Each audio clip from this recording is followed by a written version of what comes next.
اب میں آپ کو ایک حدیث سنانے چلا ہوں جس میں ایک عجیب نقشہ سامنے آتا ہے کہ یہ مہدی جب ظاہر ہوں گے تو کس طور سے ظاہر ہوں گے، ان کے ظہور کی کیفیت کیا ہوگی، کیف یظہر۔ یہ روایت ہے حضرت ام سلمہ سے رضی اللہ تعالی عنہا، حضور کی زوجہ محترمہ ہیں، فرماتی ہیں ام سلمہ عن النبی صلی اللہ علیہ وسلم قال یکون اختلاف عند موت خلیفۃ، موت خلیفۃ، حضور نے فرمایا ایک خلیفہ کی موت پر اختلاف واقع ہو جائے گا، خانہ جنگی ہو جائے گی۔ فَيَخْرُجُ رَجُلٌ مِّنْ أَهْلِ الْمَدِينَةِ حَارِبًا إِلَىٰ مَكَّةَ، پھر مدینے کے لوگوں میں سے ایک شخص نکلے گا، بھاگے گا اور جا کر پناہ لے گا اور چھپ جائے گا مکے میں۔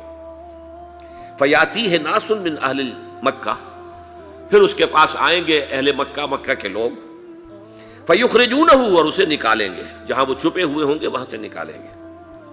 وَهُوَ كَارِهٌ، اور وہ بالکل اس کو پسند نہیں کر رہے ہوں گے، نہ وہ خواہش مند ہوں گے کہ ان کے ہاتھ پر بیعت کی جائے، نہ وہ یہ چاہیں گے کہ وہ میدان میں آئیں اور ان کو جو ہے اپنا لیڈر مانا جائے۔ وَهُوَ كَارِهٌ فَيُبَايِعُونَهُ بَيْنَ الرُّكْنِ وَالْمَقَامِ، لیکن لوگ جو ہے پھر اصرار کے ساتھ ان کے ہاتھ پر بیعت کریں گے رکن اور مقام کے درمیان۔ رکن وہ کونا ہے خانہ کعبہ کا جس میں حجر اسود لگا ہوا ہے، اور مقام ابراہیم جو ہے، ان دونوں کے مابین جو یہ علاقہ ہے یہاں پر وہ بیعت ہوگی۔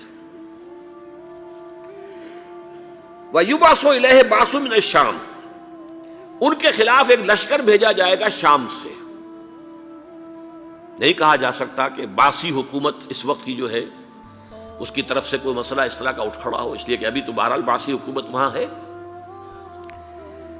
فَيُخْسَفُ بِهِمُ بِالْبَيْضَاءِ بَيْنَ مَكَّةَ وَالْمَدِينَةِ، لیکن اللہ تعالیٰ اس لشکر کو مکے اور مدینے کے درمیان وادی بیضاء میں دھسا دے گا زمین کے اندر، پورے کے پورے لشکر کو۔ فَإِذَا رَأَى النَّاسُ ذَلِكَ، جب لوگ یہ دیکھیں گے کہ اتنی بڑی نشانی ظاہر ہو گئی، أَتَاهُ أَبْدَالُ الشَّامِ وَعَصَائِبٌ من العراق فَيُبَايِعُونَهُ، اب شام سے سارے کے سارے جو اولیاء اللہ ہیں وہ بھی آئیں گے، اور عراق سے جوق در جوق لوگ آئیں گے اور ان سے بیعت کریں گے۔ وَيَعْمَلُ فِي النَّاسِ بِسُنَّةِ نَبِيِّهِمْ، پھر وہ عمل کریں گے لوگوں کے مابین، حکومت کریں گے اپنے نبی کی سنت کے مطابق۔ وَيُلْقِي الْإِسْلَامُ بِجَرَانِهِ، اور اسلام اپنی گردن زمین پر ٹکا دے گا۔ وَالْأَرْض فِي الْأَرْض، زمین میں۔ فَيَلْبَسُ 7 سنین، پھر وہ 7 برس تک حکمران رہیں گے۔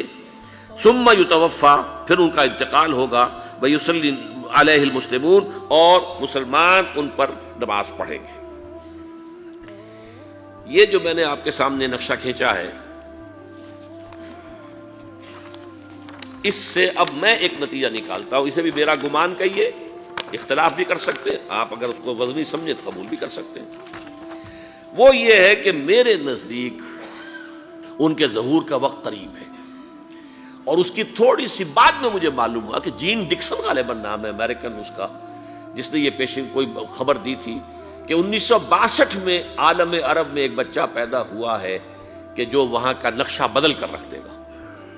یہ جین ڈکسن کی غالباً پیشن گوئی ہے۔ بہرحال مجھے اس کی پیشن گوئی سے کوئی دلچسپی نہیں ہے، میں تو جو احوال دیکھ رہا ہوں، یعنی اسرائیل کا قائم ہو جانا، اور اس کے بعد اب یروشلم کا مسلمانوں کے ہاتھوں سے نکل جانا، اور اب گویا کہ وہ الملحمۃ العظمیٰ جو ہے تلی کھڑی ہے، کسی بھی وقت جو ہے یہ جو ہے وہ لاوا پھٹ سکتا ہے، آتش فشاں پھٹ سکتا ہے۔ تو یہ تمام حالات ایسے ہیں کہ جن کی وجہ سے میں سمجھتا ہوں کہ ایک تو جو قرآن مجید کے اشارات میں نے آپ کو بتائے، 14 صدیاں 14 دن میں چاند کا پورا ہونا، والقمر اذا اتسق، 14 دن میں 14ویں کا چاند۔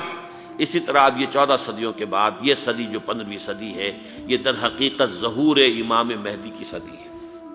لیکن یہ کہ امام مہدی کی حکومت قائم کرنے کے لیے کون لوگ آئیں گے؟ عرب جو ہیں وہ اندر سے کھوکھلے ہو چکے ہیں، عیاشی نے، دولت نے، پیسے نے، دولت، پیسہ، عیاشی، اس کی وجہ سے کھوکھلے ہو چکے ہیں۔ یہاں میں آپ کو 2 حدیثیں سنانا چاہتا ہوں۔ سنن ابن ماجہ کی روایت ہے حضرت ابو ہریرہ سے رضی اللہ تعالی عنہ، قال قال رسول اللہ صلی اللہ علیہ وسلم اذا وقعت الملاحم بعث اللہ بعثا من الموالی ہم اکرم العرب فرسا واجودہ سلاحا یوید اللہ بہم الدین، رواہ ابن ماجہ عن ابی ہریرہ رضی اللہ تعالی عنہ۔ جب ملاحم کا دور شروع ہوگا تو اللہ تعالیٰ اٹھائے گا ایک لشکر یا لشکروں پر لشکر موالی میں سے۔ موالی کون ہے؟ عربوں نے جب فتح کیا تھا اس پورے علاقے کو خلافت راشدہ کے دوران، اور پھر وہ لوگ جو ہے، ایک رائے تو یہ تھی کہ انہیں غلام بنایا جائے سارے آبادیوں کو، لیکن یہ کہ حضرت عمر کا اجتہاد تھا، اس کے مطابق جو ان کو غلام نہیں بنایا گیا تو وہ موالی کی حیثیت رکھتے ہیں۔ عربوں میں دم نہیں ہے، موالی میں سے لشکر اٹھیں گے کہ جو در حقیقت حضرت مہدی کی حکومت کو قائم کریں گے۔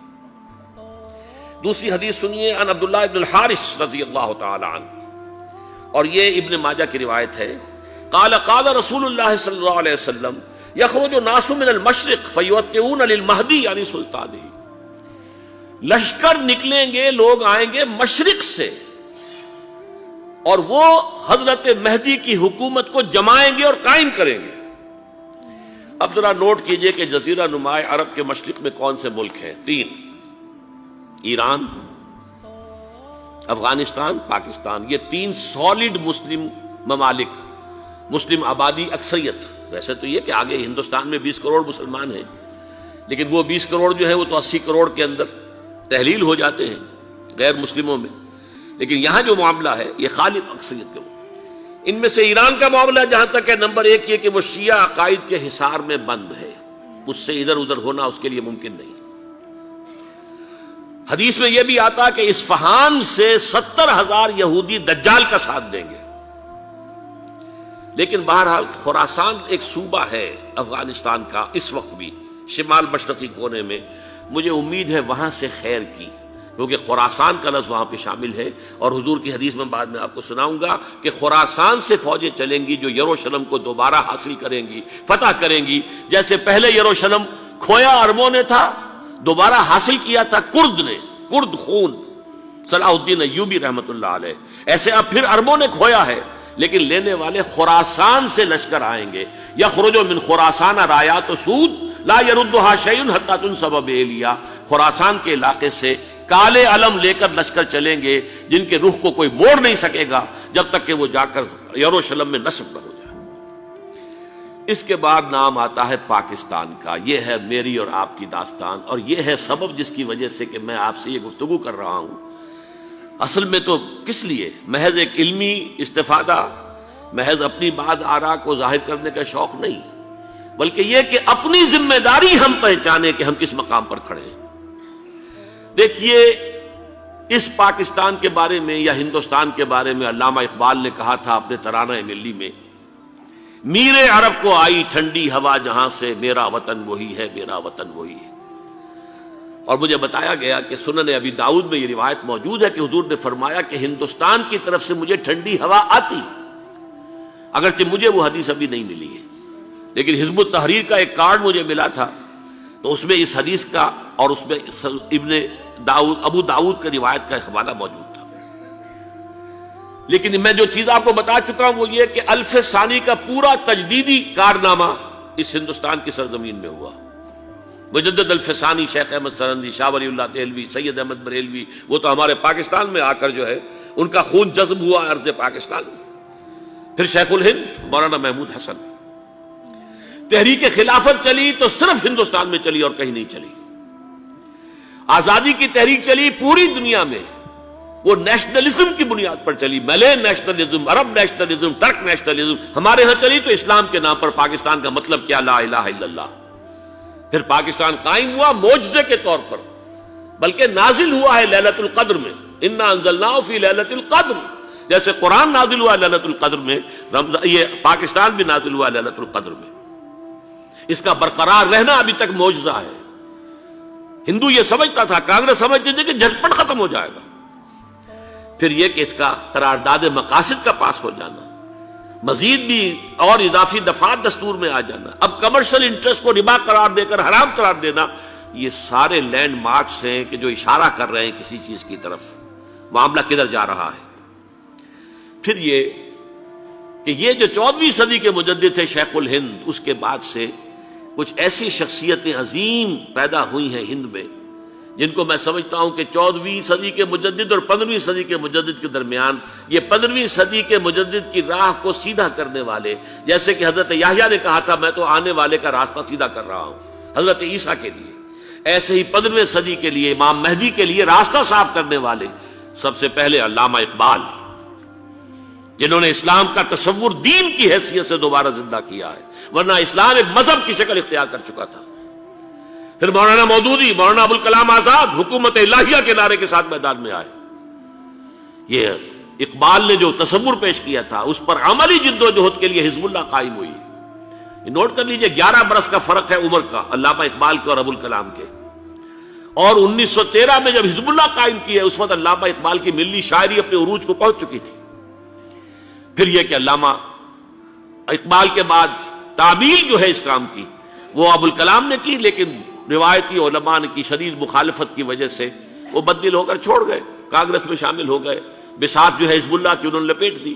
پھر مولانا مودودی آئے، انہوں نے وہ ڈور جو ہے اس کا سرا تھاما، جماعت اسلامی قائم کی حکومت الہیہ ہی کے قیام کے لیے۔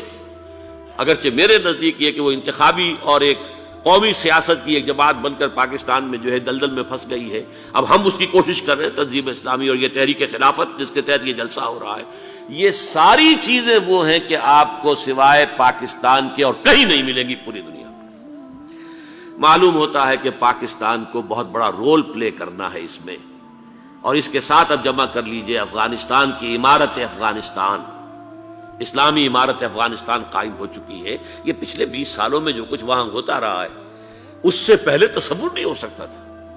علامہ اقبال کے فرزند بھی دیکھ کر آئے ہیں، تو اگرچہ وہ خود میں سمجھتا ہوں کہ خاصے انہیں آپ لبرل کہیں، آزاد خیال کہیں، لیکن اس درجے متاثر ہو کر آئے تھے کہ انہوں نے یہ کہا افغانستان میں جو میں نے حالات دیکھے ہیں کہ اگر 2-4 اور مسلمان ملکوں کے اندر یہ نظام قائم ہو جائے تو پوری دنیا مسلمان ہو جائے گی۔ یہ سب کچھ کیسے ہو رہا ہے؟ یہ آنے والے دور کی جھلکیاں ہیں۔ Coming events are casting their shadows before. یہ سب بتا رہے ہیں کہ پاکستان افغانستان کو مل کر اس میں کوئی عظیم رول پلے کرنا ہے۔ اور اس کے ضمن میں اب میں علامہ اقبال کے بارے میں آخری بات کہہ رہا ہوں۔ علامہ اقبال کے بارے میں عام یہ خیال ہے، انہوں نے اپنے خطبات میں مہدی کا اور نزول مسیح کا، حالانکہ میں کل پڑھ رہا تھا مولانا سید احمد اکبر آبادی رحمۃ اللہ علیہ کا ایک مقالہ ان کا کہ علامہ اقبال نے ابن خلدون کے بارے میں یہ کہا ہے کہ مہدی کا اور نزول عیسیٰ کا دونوں کا انہوں نے انکار کیا ہے، حالانکہ ابن خلدون نے نزول عیسیٰ کا انکار نہیں کیا، صرف مہدی کا انکار کیا ہے۔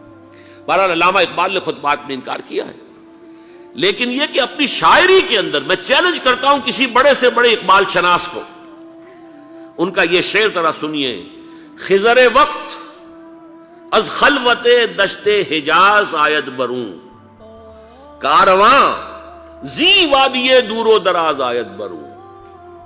خضر وقت، امام وقت، رہنمائے وقت، قائد وقت، خلوت دشت حجاز، حجاز کی صحرا کی کسی خلوت گزینی سے نکل کر باہر آئیں گے۔ میں حیران ہوتا ہوں علامہ کے اس فکر پر اور اس مصرے پر۔ یہاں انہوں نے شیعہ اور سنی دونوں کے کانسیپٹ جمع کر دیے۔ شیعہ کا کانسیپٹ یہ چھپے ہوئے کسی غار میں وہاں سے برآمد ہوں گے، اور ہمارا کانسیپٹ میں ام سلمہ رضی اللہ تعالیٰ عنہ کی حدیث سنا چکا، چھپے ہوئے ہوں گے وہ وہاں پر، مدینے سے نکل کر آ کر مکے میں چھپ جائیں گے۔ اس خانہ جنگی کی حالت میں لوگ ان کی طرف دیکھ رہے ہوں گے، سوچتے ہوں گے انہیں میدان میں آنا چاہیے، کوئی پارٹ پلے کرنا چاہیے، امت کی رہنمائی کرنی چاہیے، لیکن وہ چھپیں گے، وہ کارے ہوں گے، وہ اس ذمہ داری کو قبول نہیں کرنا چاہیں گے، جا کے چھپ جائیں گے مکے میں، وہاں سے مکے والے انہیں نکالیں گے، اور وہ کارے ہوں گے، انہیں بالکل یہ پسند نہیں ہوگا کہ یہ ذمہ داری اٹھائیں۔ تو خضر وقت از خلوت دشت حجاز آیت بروں، کارواں زی وادی دور و دراز آیت بروں۔ کارواں جو چلے گا ان کی مدد کے لیے اس وادی دور و دراز، اس عظیم وادی دور و دراز، یہ وادی سندھ ہے۔ وادی سندھ جو ہے ہم سمجھتے ہیں کہ صرف یہ پاکستان اور پنجاب جو ہے یہ اس میں شامل ہے، سندھ اور پنجاب نہیں، افغانستان کا پورا مشرقی علاقہ اس میں شامل ہے۔ جیسے دریائے جہلم سندھ میں جا رہا ہے، جیسے دریائے گلگت سندھ میں آ کر ملتا ہے، جیسے دریائے چناب اور راوی اور جہلم اور یہ سب جا رہے ہیں اور آ رہے ہیں، اسی طرح دریائے کابل کہاں سے آ رہا ہے، دریائے گومل کہاں سے آ رہا ہے، ٹوچی کہاں سے آ رہا ہے، یہ سارا جو ہے ڈرین جو ہو رہا ہے ایسٹرن جو ہے پارٹ آف افغانستان، یہ سب وادی ہے. اس وادی کے یہ دو حصے ہیں. ایک حصہ جو ہے یہ ادھر پاکستان میں ہے اور اسی وادی کا دوسرا حصہ جو ہے وہ افغانستان میں ہے. کارواں زی وادی دور و دراز آیت بروں، کارواں چلے گا یہاں سے. یخرج ناس من المشرق یؤتون للمہدی یعنی سلطان ہی، مشرق سے فوجیں چلیں گی کہ جو مہدی کی حکومت قائم کریں گی. اور یخرج من خراسان رایات و سود، اور خراسان سے سیاہ پرچم چلیں گے کہ جن کا رخ کوئی موڑ نہیں سکے گا، حتیٰ تنصب بیلیا، یہاں تک کہ وہ جا کر یروشلم کے اندر نصب ہو جائیں گے. حضرات، میں ایک میری گفتگو کا حصہ باقی تھا لیکن میں اسے چھوڑ رہا ہوں، اس لیے کہ گلوبلائزیشن جو اس کی ہوگی، جو خلافت علی منہاج النبوہ کی تجدید کامل حضرت مہدی کے ہاتھوں عرب میں ہوگی، اس سے پہلے اس کے لیے محنت، کوشش، جد و جہد پاکستان اور افغانستان میں ہو چکی ہوگی جو اسے سپورٹ کرے گی اور وہاں جا کر حکومت قائم کرے گی. اس کے بعد گلوبلائزیشن کا جو مرحلہ اس کا ہے وہ حضرت مہدی کے ہاتھوں نہیں ہے، وہ حضرت عیسیٰ ابن مریم ان کے نزول کے بعد ہے، جن کے نزول کے بعد دجال کا خاتمہ ہوگا اور یہودیوں کا استحصال ہوگا. مسلمانوں پر بھی بڑی تکالیف عربوں پر آئیں گی، شدائد آئیں گے، لیکن یہ وہ میں حصہ ملتوی رکھتا ہوں کسی دوسری محفل اور کسی دوسری مجلس اور نشست پر.